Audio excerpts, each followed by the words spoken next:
Welcome to our channel. Today we how to invest in VoilaNorbert Email Hunter, beginner guide step by step clearly. To invest in VoilaNorbert Email Hunter, start by visiting the official website. Once there, explore the platform to understand its features and offerings. Create an account by clicking on the Sign Up button. Fill out the registration form with your email address and password.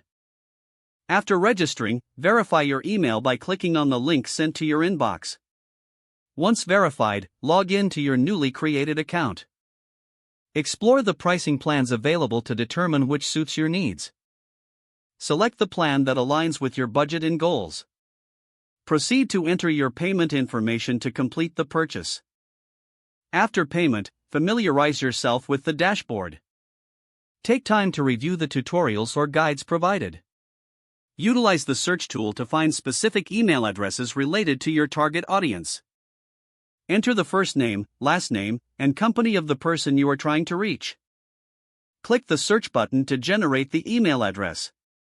Once you have the email, consider how you'll use it for your outreach. Review the results to ensure accuracy and relevance. Keep track of your searches to measure your investment's effectiveness. Consider upgrading your plan as your needs grow. Regularly check for updates from VoilaNorbert to stay informed about new features. Continue refining your approach based on the results you're seeing.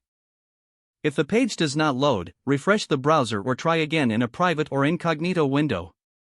Make sure you are using the correct email address, then retype it carefully to avoid small typos.